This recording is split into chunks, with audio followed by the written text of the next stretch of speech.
Bonjour YouTube, bienvenue sur Que d'animé, je suis Osei et aujourd'hui je suis encore tout seul et c'est pas grave parce qu'aujourd'hui les amis on va parler d'un animé que ne regarde pas Eric, Jojo fucking Bizarre Aventure. Les gars, je vous le dis tout de suite, écoutez-moi bien, si vous aimez Jojo, abonnez-vous à Que d'animé. C'est le fucking moment parce qu'il y aura du Jojo. On n'a jamais eu l'occasion d'en parler sur cette chaîne, déjà premièrement parce qu'Eric ne regarde pas, mais moi je suis un gros fanat de Jojo, donc je peux vous promettre qu'après cet épisode 1, tu auras régulièrement du Jojo sur cette chaîne parce que ça fera sûrement des vues aussi.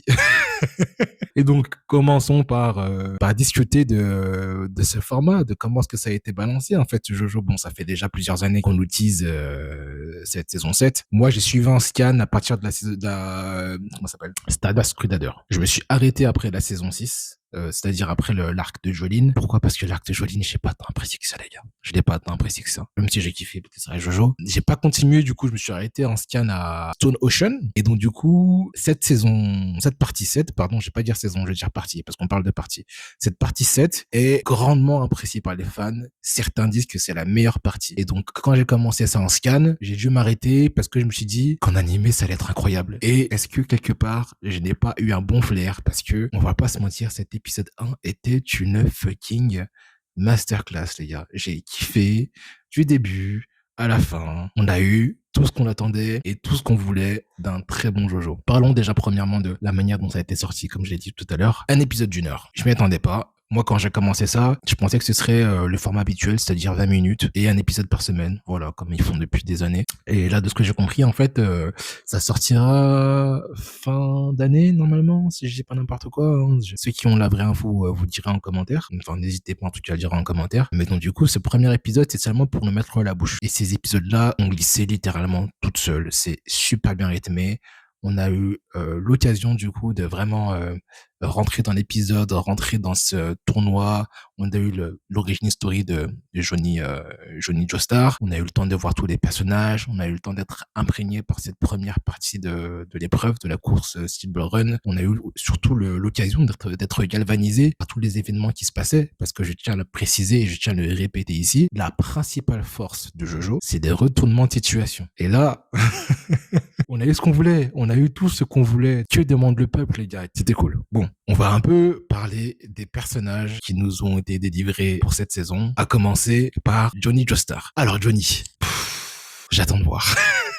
Il est très particulier parce que c'est un Jojo qui, on sent pas son objectif, pas de manière, enfin si son objectif c'est de comprendre les boules, j'ai compris les gars, attendez, doucement, je commence la review. Quand je dis qu'on comprend pas sa vibe, je veux dire qu'on comprend pas le côté altruiste qu'il y a derrière son ambition. Et c'est ce qui caractérise la plupart des Jojo les gars. Que ce soit Jotaro qui est un gros bâtard, mais il veut sauver sa mère, prenons Giorno Giovanni, qui lui veut devenir le roi des gangsters. Mais bon, on sait que c'est aussi pour un côté altruiste. Les autres Jojo, vous connaissez tous plus ou moins. Là, il est introduit comme étant un bâtard. Et c'est pas le problème. Mais c'est juste que, personnellement, ce Johnny Joestar, pour l'instant, j'ai du mal à m'y attacher. Je trouve ça pas bizarre de la part d'Araki, parce que on sait qu'Araki aime les personnages nuancés. Mais c'est juste que, pour ce premier épisode, on sent qu'il a l'envie profonde de pouvoir comprendre comment marchent ces petites boules-là, juste pour se sortir de sa condition de handicapé. Mais frérot, on s'en bat, en fait. Tu as mérité ce qui t'est arrivé. T'as volé la place de quelqu'un dans une file d'attente, donc maintenant tu mérites ton sort. Donc voilà, pour l'instant, j'ai envie de dire, je kiffe ce personnage parce que il est écrit comme étant un personnage qui a la rage de vaincre, et c'est ce qui va le caractériser dans cette épreuve, je suppose, dans cette compétition, pardon. Mais de là à l'apprécier en tant que personnage, son côté humain, on ne l'a pas encore vu. Ça va sûrement arriver, les gars. Ça va sûrement arriver parce que c'est Jojo, ou bien peut-être qu'il va me surprendre, Araki, cette fois-ci. Mais pour l'instant, on a un petit Johnny Joestar qui a la rage de vaincre, mais qui reste plus ou moins antipathique. Hein. Sincèrement, frérot, cher. C'est tout ce que j'ai envie de te dire. Ensuite, Jairo Zeppelli. Alors déjà, je tiens aussi à le préciser que, comme vous comprenez, à la fin de la saison 6, de la partie 6, gros reboot, l'univers change, on arrive dans une dimension totalement parallèle, et donc du coup, on a un peu un callback aux anciens personnages d'avant, ce que je trouve super cool, hein. Super idée qu'a eu Araki à la fin de cette partie 6. Et donc du coup, c'est un peu une récompense que nous donne Araki en nous proposant un tournoi composé de plein de personnages qu'on a vus d'avant. Et donc de revoir Zeppeli, alors que c'est une famille qu'on n'a pas vue depuis la saison 2 avec César. Ça fait plaisir. Et les gars, quel personnage stylé. Le sourire, les gars. Le charisme, le flow, le chara design. Et que demande le peuple encore une fois? Vraiment, beaucoup trop stylé, ce mec. Beaucoup trop stylé. Moi, j'ai hâte de comprendre comment marchent ces trucs. D'après le sound design, on entend le bruit de l'onde. Alors, est-ce que c'est un rapport avec l'onde? Je pense que oui, sachant qu'en plus, c'est un Zeppeli. Et on sait que les Zeppeli, ce sont les spécialistes de l'onde. Est-ce que ce serait pas un petit retour de l'onde dans Jojo Bizarre Aventure, sachant que le dernier utilisateur de l'onde, c'était El Famoso Joseph. Donc, à voir ce que Araki va faire avec ça. Personnage aussi très calculateur, très confiant, et surtout qui est très prometteur. En tout cas, j'ai très hâte de voir ce qu'il va faire par la suite. Il a l'air de comprendre beaucoup de choses. Sa confiance n'a pas l'air usurpée. Donc du coup, je pense que ça va être un vrai personnage central pour cette saison. J'ai très hâte de voir la suite des interactions qu'il aura avec Johnny. Est-ce qu'une amitié va se développer? Est-ce qu'une collaboration va arriver? On ne sait pas, mais en tout cas, très très hâte de voir la suite. Ensuite, Diego Brando. Bon, bah, on n'a pas beaucoup vu de lui. Vous l'aurez tous compris. C'est le personnage qui est censé représenter Dio Brando. Un beaucoup moins bâtard, bien entendu, parce que Dio Brando a le syndrome du main character. Littéralement, le mec a tellement un boulard énorme qu'il est censé être mis en avant par l'intrigue. Alors que là, c'est pas du tout le cas. Il est vu comme il est présenté comme étant un personnage qui est très doué. Il a eu des fulgurances incroyables pendant cet épisode-là, mais c'est pas Dio. c'est Diego. Donc, moi, j'attends rien de ce Diego. Peut-être qu'il va me surprendre, mais pour l'instant, voilà, il est là. Sandman. Cool. Juste cool. Très mystérieux. Lui, par contre, c'est vraiment un personnage qui donne envie d'en savoir plus sur lui. La raison pour laquelle il réussit à courir aussi vite, le scénario l'explique plus ou moins comme étant une faculté qu'il aurait parce que c'est un Indien ou parce que je sais plus ce qu'ils disent dans l'épisode, mais ils disent que c'est une course qui a été développée par les Indiens ou je ne sais quoi pour courir aussi vite qu'un cheval. Mais c'est Jojo. Il y a sûrement un truc derrière. Est-ce que c'est un stand? Est-ce que c'est quelque chose d'autre? Parce qu'il y a aussi ce truc où ces boules-là, on ne sait pas quelle importance elles ont dans le scénario. Parce que oui, comme j'ai dit tout à l'heure, on entend le sound design de l'onde. Mais c'est sûrement un pouvoir qui a rien à voir. Peut-être que Araki a introduit cette saison-là un pouvoir en plus des stands.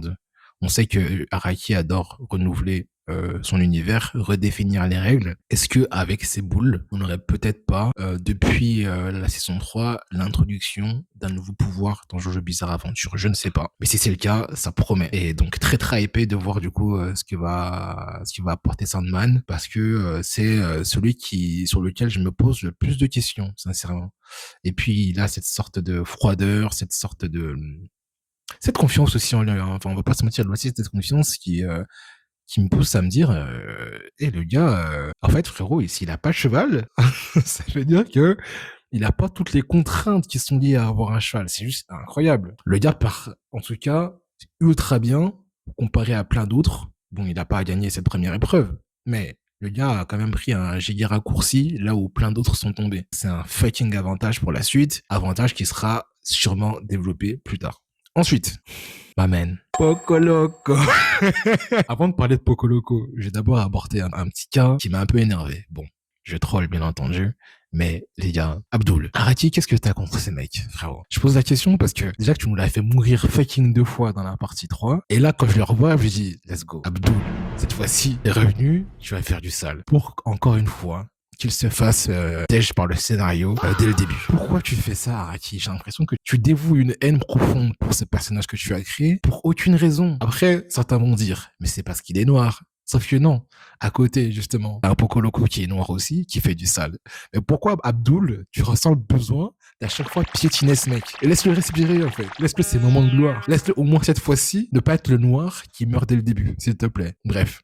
Fin de l'aparté. Poco Loco. Poco Loco, lui, c'est tout l'inverse. Vraiment, ouais, j'adore comment est-ce qu'il a écrit ce personnage.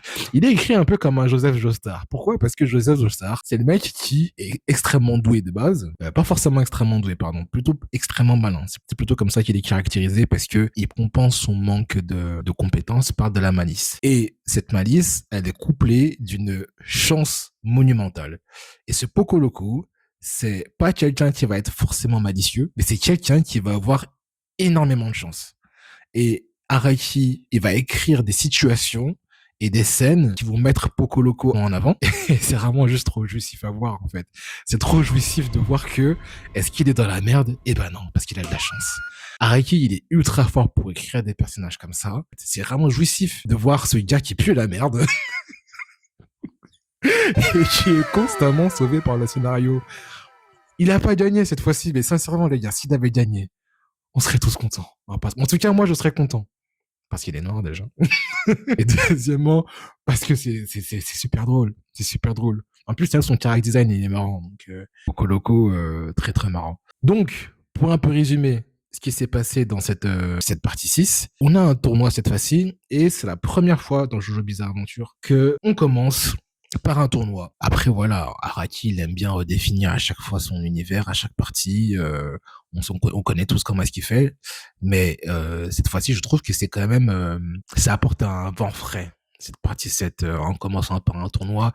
Parce que ça va être une manière totalement différente d'écrire Jojo. Là, on va avoir un Johnny Joestar qui sera pas accompagné d'un groupe de personnes en quête d'une mission. On va avoir un Johnny Joestar tout seul avec des concurrents un peu à droite à gauche. Les concurrents que j'ai un peu évoqués du coup tout à l'heure. Et ce qui a d'ultra jouissif dans cette partie, c'est qu'on prend pas forcément le parti du personnage principal et donc tout le monde a des raisons de vouloir gagner et tout le monde a le pouvoir de pouvoir gagner parce que chaque personnage est charismatique. Chaque personnage a ses avantages. Chaque personnage a une particularité qui fait qu'on l'aime vraiment. On va pas prendre le parti d'un groupe contre un autre groupe. Ça va pas être deux philosophies qui se clashent, mais ça va être quel personnage on préfère le plus, quel personnage on a envie de voir le plus gagner. Ça va totalement redistribuer les cartes et on aura une partie 7 de Jojo qui sera totalement différente narrativement. Je peux comprendre pourquoi cette partie plaît autant aux fans parce que je trouve en tout cas personnellement que ça vient vraiment briser les codes d'un schéma de Jojo qui s'est plutôt répété assez souvent depuis la partie 3 qui commençait à un peu devenir redondant quelque part. Maintenant, la question se pose, où sont les stands? Je dis pas qu'il manque, mais je trouve ça quand même assez étonnant que dès le début, en fait, on parle pas de stand, sachant que c'est quand même une tradition, encore une fois, depuis la partie 3, de commencer chaque partie de Jojo par l'introduction du stand du personnage principal.